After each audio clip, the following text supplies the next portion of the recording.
Hey everybody, it's Benjamin Vasquez Jr. and I'm with. Benjamin Vasquez Sr. That's right. This is a father and son podcast. So welcome back. This is episode 2. Today we really want to dig deep into hearing, going way back to the way back of the story of my dad and kind of his childhood and how he grew up. You could just kick it off and kind of go start. You grew up with 3 siblings, right?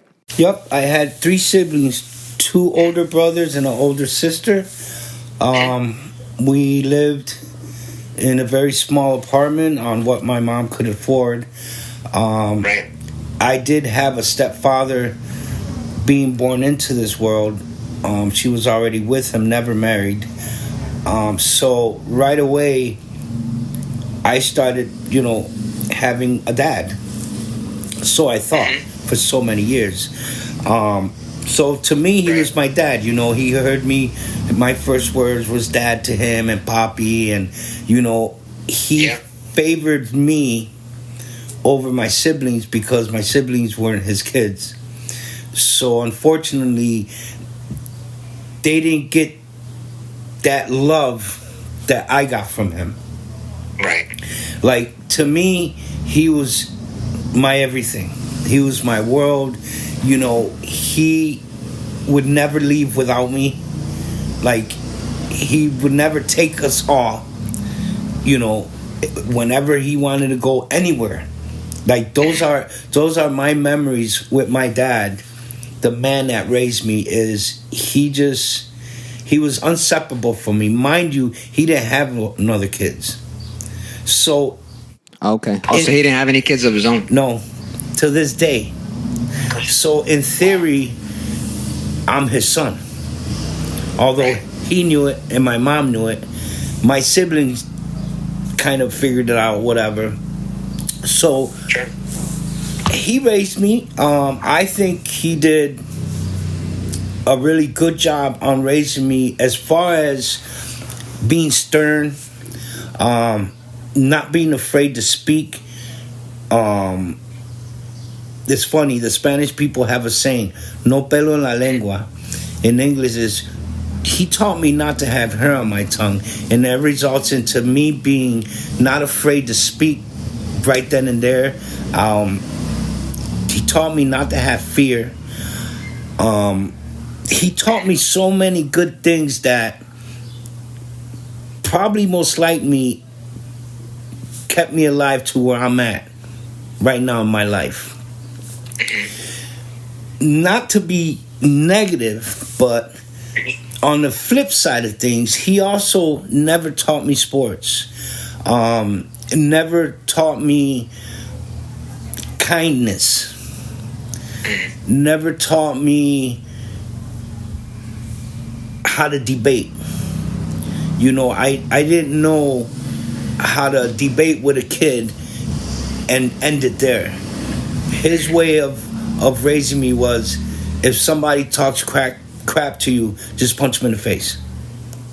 So violence. My dad was very violent, and because that was my dad, and I love him. I love him to this day. Basically, he taught me not to take it from nobody, and it implanted into my mind, my body, my heart, where I was just violent. Now, on that note, I was getting bullied a lot by my siblings. So and then I didn't have a housewife of a mother. My mother worked and bust her butt for us. I don't even know how they lasted until I was like 14 years old. Ironically. Because that's when we got together, more or less. Yeah. So throughout my years of growing up, let's see. At the age of 11, I heard this kid at school. So, my mom was so connected with the board of education, the school departments, where it kept me out of trouble. Yeah. But I was always in trouble. Right. Like, I didn't care. I never stopped to think on what was I doing? Sure. Impulse. And when you're at that age too, I mean, you really just act on impulse. I mean, you don't really think about a lot of stuff that you do. I ask my mom sometimes, how was I when I was a kid growing up? So now this is coming from the woman that raised me. Well, for the most part. She said I was a bad kid. I didn't get along with kids well. I would take things from kids. She almost lost jobs because they would call her and she'd have to go get me out of school. And I kind of, it was just really tough. Like, I didn't learn kindness. I didn't learn mannerism. I didn't learn please and thank you or you're welcome. I didn't learn that. And not to say that my mom didn't try to teach them to me. Okay? She tried, and she damn near killed herself trying to be the best mother a mother could be to her 4 children. Meaning, my mother worked so hard to take care of us. We were never homeless. I can honestly say I've never in my life lived in the projects. My mom always had a home for us. So the home setting was there.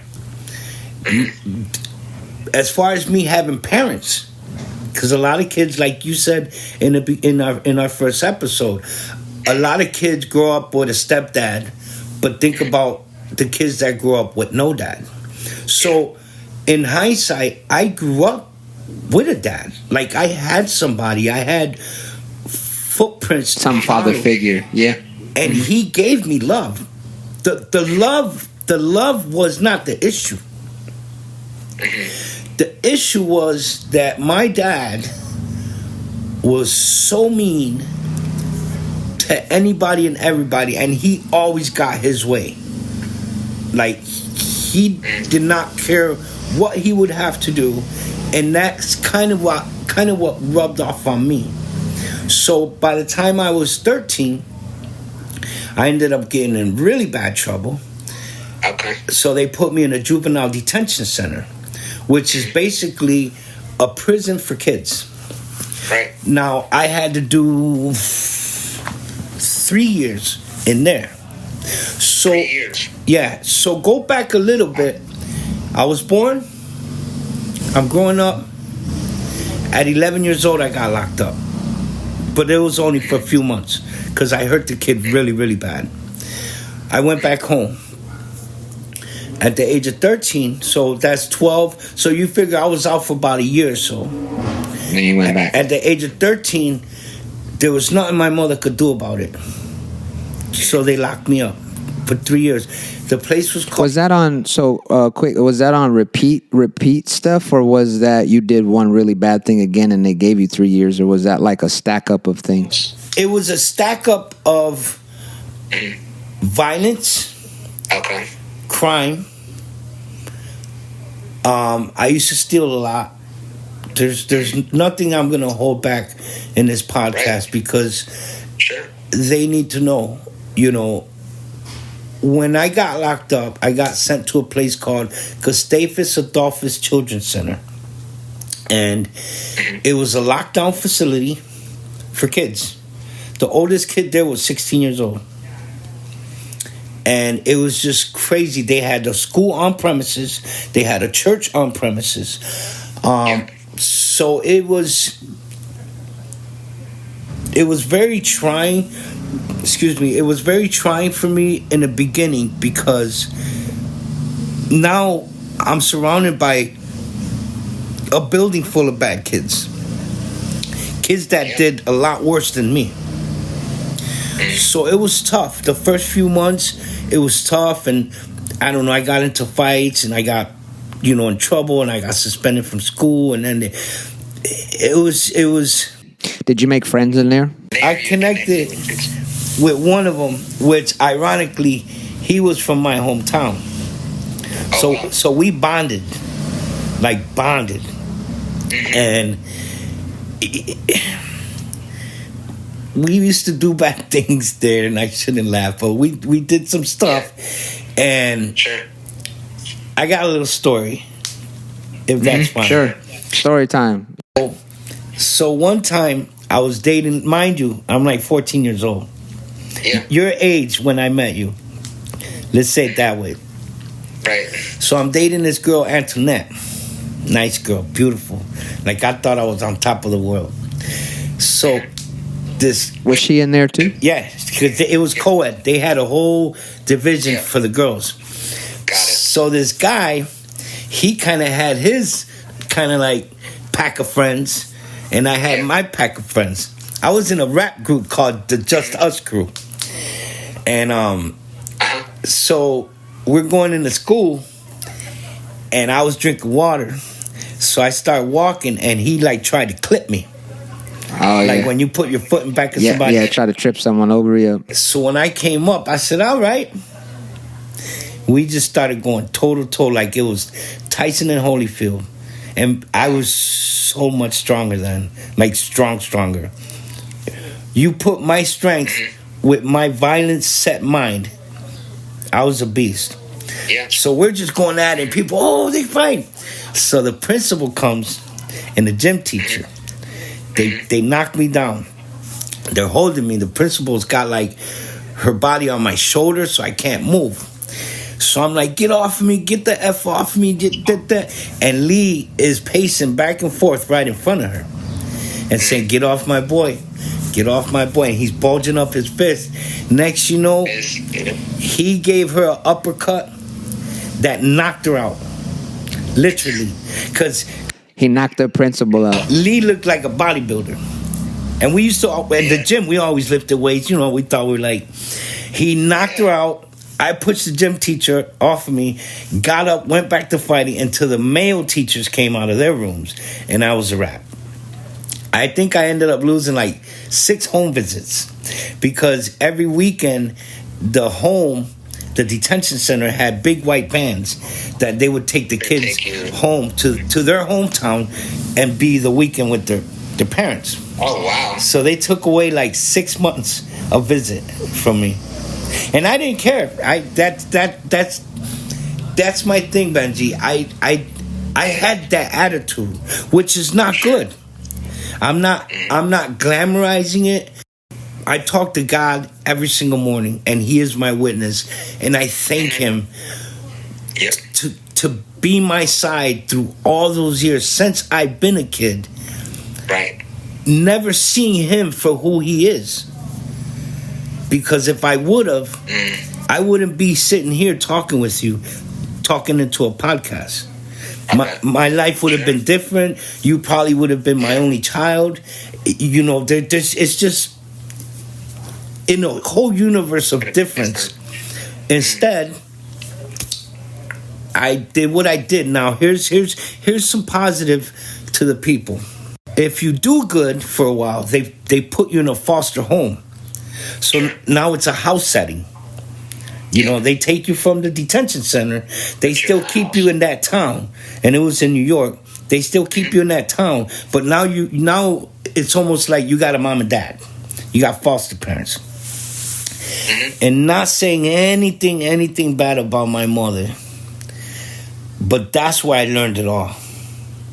That's why I learned to please and thank you, and you're welcome. So you kind of learned like traditional family etiquette and On the manners. table, no hats at the table. Like now when I got put in that home, Benji, that's when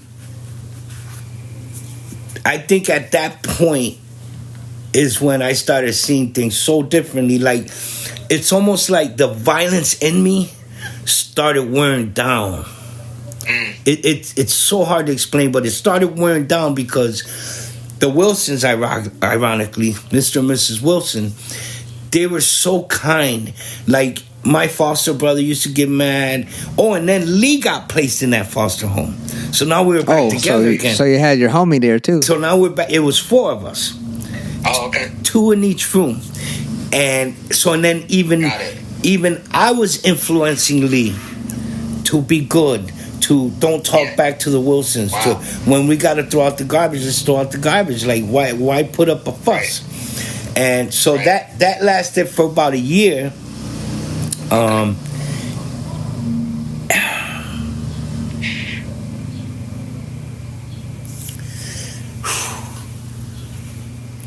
my last day there, I didn't want to leave. I didn't want to leave.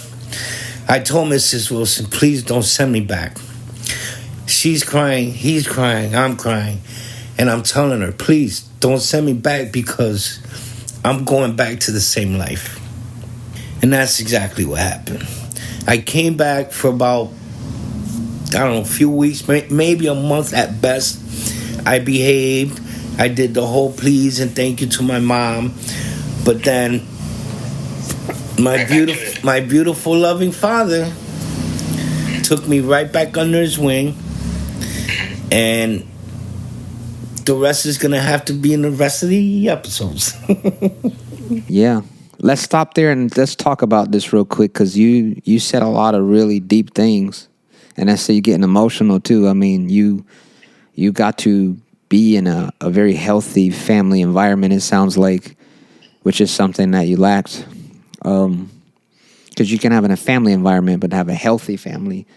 Most people grow up in dysfunctional families. At most, every family has dysfunction, but you got extreme dysfunction, and then you got like, there's things we can change and work on. Everybody has their things, but even though there's never a perfect family, you can definitely set. This is what I tell my wife, like, I want to set traditions. I want to set things like if you grow up in a family where you eat dinner at the table, like something that simple, right? There's a generation in families now where they don't, the food's made and everyone's on the TV or people going, they don't eat together. They don't talk about their week. Everyone's on their phones. There's no tradition. And it sounds like you had the ability to learn some of that stuff that you probably brought into your adulthood, when you had your kids in your life again. And just stuff that you had never been introduced to. And I actually had a privilege of working at a juvenile lockup facility. And so for 2 years, I lived in California. I actually worked at a place that housed almost 100 kids. And I was the main mentor for that place. So I would go in there every day. I had unlimited access to the kids. I did one-on-ones with them. I taught them. I played basketball with them. I played gym with them. I ate with them. I would sit there and eat the meals with them every day for their dinners and their lunches. And I did rap group. So we'd do like a little hip-hop group, and I would bring in my little speaker every time, and they'll be so excited. And I got to see something and learn from these kids that there was one major problem. Actually, all of them had the same problem, and it's what you just said, was no matter what kind of background, and I'm talking these kids came from, I had kids where their parents were prostituting their own children out for drug money. A boy that was being sold from his dad was selling him to make money so he can buy meth. I had a boy that made meth, cooked meth with his father, and almost blew up his whole house. I had a kid that was literally living like a wild animal, and he would camp out at night. He would watch people's houses and go into nice neighborhoods, and he would break into their houses when he would watch them leave just so they could steal their food to eat. I worked with a range of all these different boys that like had crazy trauma, crazy dysfunction, and that one problem was that no matter how safe, how good the environment you controlled was, per se, like, for example, them sitting in a room with me, one-on-one mentorship, and them sharing secrets they've never told anybody. I had the ability to have those kids feel the safest they've probably ever felt in their life, even if it was just an hour with me. From that to going back to the same place. That same problem exists as what you just said, was no matter how much you could re-educate, instill values, try to change someone, that kid could be off of drugs for 6 months because his sentence was 6 months. I had kids that were locked up there for 3 years, just like had long sentences. One kid, they didn't even know what to do with him. Like he was just gonna go to adult prison when he was done and just be probably in prison the rest of his life. And so, but you got these kids that they have a sentence and then they're gonna get out and they're gonna return to the same exact place. So even if they change, their environment doesn't change. And how can we have the expectation that a re-educated kid that's not cussing no more, that's not smoking or drinking no more, that wants to go to school, goes back to the same abusive dad or the same alcoholic mother or whatever it is, and expect that they're going to thrive somehow? And then they got their homies and their friends that are doing the same stuff that, then they're like, come back, because their actual family for a lot of them is those kids in the streets. Those are their family, right? Why are gangs created, right? We could go deep into this, but to me, a gang is just a false family. It is the counterfeit family. It is the false family of trying to take on the role of what a family should have, and it raises young men and women in a certain way, and that's why gangs exist.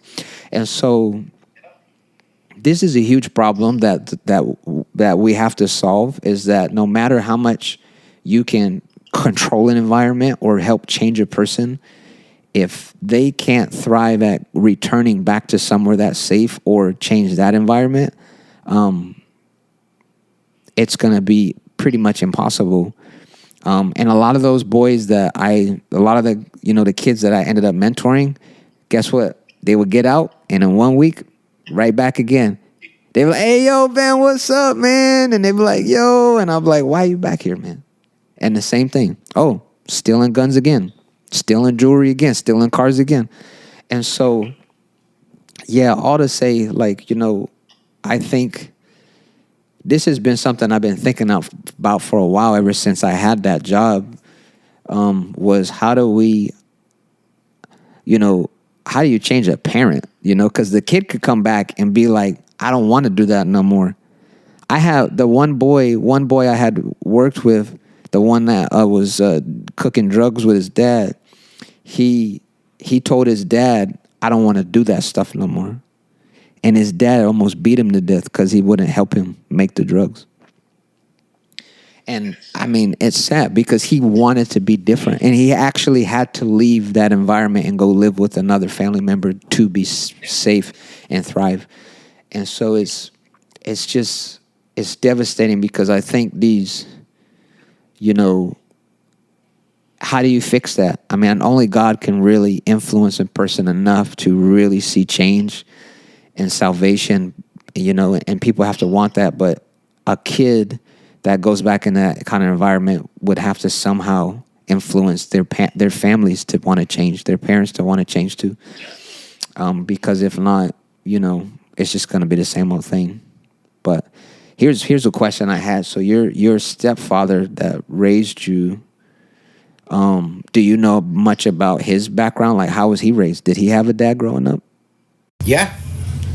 He had a mom and dad. He also had, I want to say, 7 brothers and like 3 or 4 sisters, which I grew up around them almost all my life. I chose not to be around my mom's side of the family because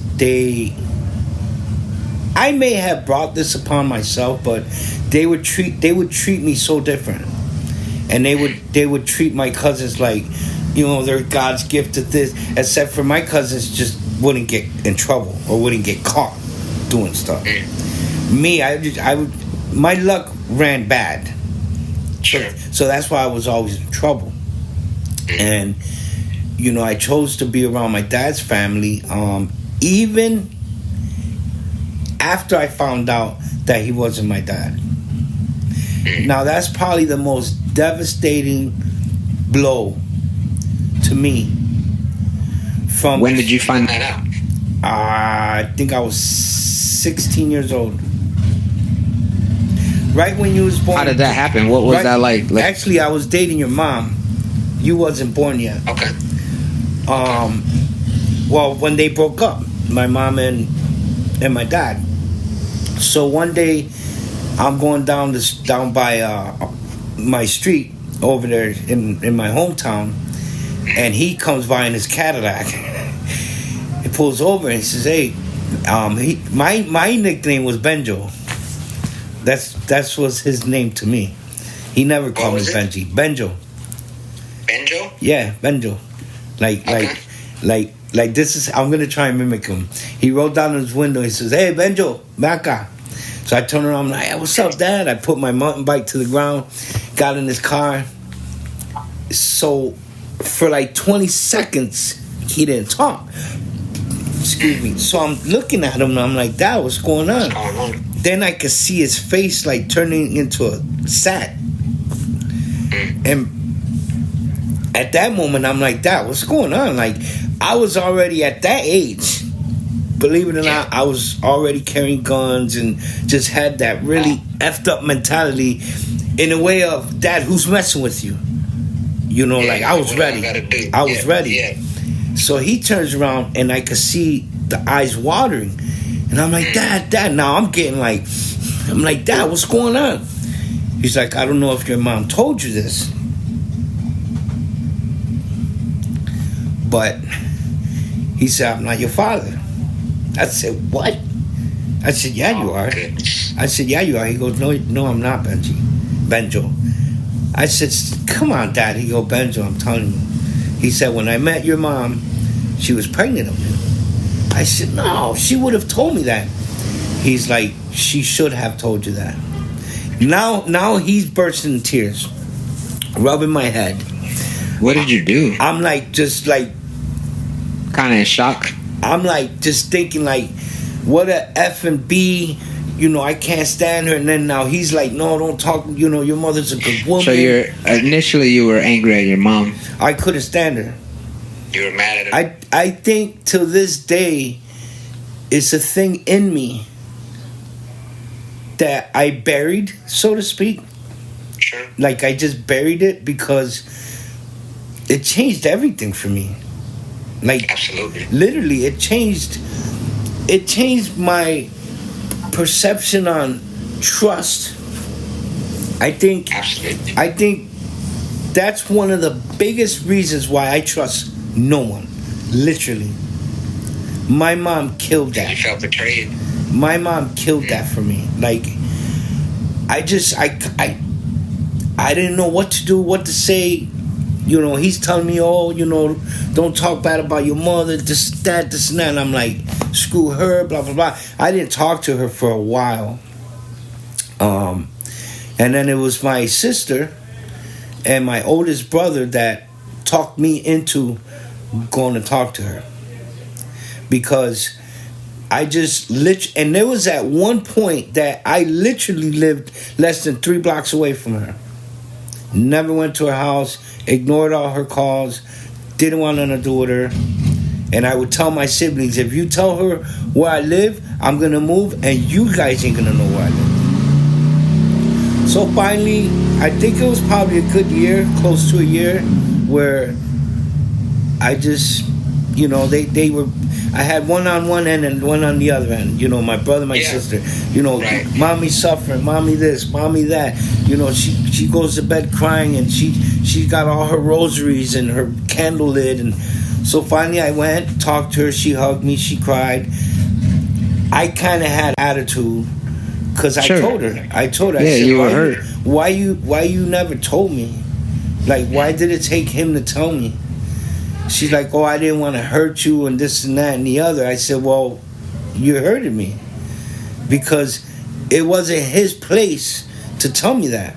And I told her to her face, although that's my father, that's my dad, and no one, I told her, I said, "No one's going to take that from me. That's my dad." And I don't know, I grew up with his family, with my aunts and uncles, and to this day, as we speak, you and I still talk to my uncles. We chat, we'll talk. My Uncle Carlos called me the other day. How you doing? I had a dream about you. Are you sure you're okay? Do you need anything? No blood related. My other uncle, his name ironically is Benjamin. Yep, my Uncle Bejo. We used to call him Uncle Bejo. So he always calls me. And he calls Mom all the time. Oh, how you doing? So That's deep. It was Benji, it threw me off track in a sense where, does my life mean anything to me? Like, should I care? And then there's the thoughts of you. When you were born. Like, I think I was in a confusing state of mind in my mindset where, do I be a good dad? How to be a good dad? Like it, and what does that even mean? Yeah. Yeah, like it to me, because my dad is my dad, but basically, let's just put it this way: by the time I was 19, my youngest friends were already in their 30s and 40s, because that's the lifestyle that I chose. My dad didn't force me into it, but so as far as my young childhood going into my teens was tricky. I wasn't home enough to get the proper love, the proper guidance. Everything was just cruelty, and my parents always arguing and never seeing eye to eye, and my brothers fighting with my sister fighting with my other brother, and that was my view, so to speak. That was my view. We didn't have movie nights. We didn't have let's go to the park and run around. Tradition and culture. We didn't have any of that. The only kind of tradition I can remember is when my mom would make dinner, we all ate at the table. We couldn't have no paper, no writing, no radios, no cassette player, nothing. It was, we're eating dinner. And then when we would finish, we'd all have to clean up after ourselves and then go sit in the living room and let our food rest. And then after our food rest, then my mom would say, okay, you guys can get up from the couch and, do whatever. That was it. Everything else was just... Sometimes I felt it was like me against the world. Yeah. And that makes sense. And people... That's devastating. Yeah. People say to me, how do you do it? Like at my company, they call me Benny. They say, Benny, how do you do it? I said, what do you mean? They said, you come in here and you're just gippity-gappity, jippity-japping. He said, everybody here loves you, man. You just get everybody going, man. Mm-hmm. And I tell them, if you only knew my story, my life. I just want to grow old and die happy. Know my kids, know my grandkids. But that'll be at another episode. Yeah. So you had the devastating news that your dad that raised you wasn't your real dad, biological dad, and then you ended up meeting your biological dad way later in life, right? So we'll have to talk to that in another time.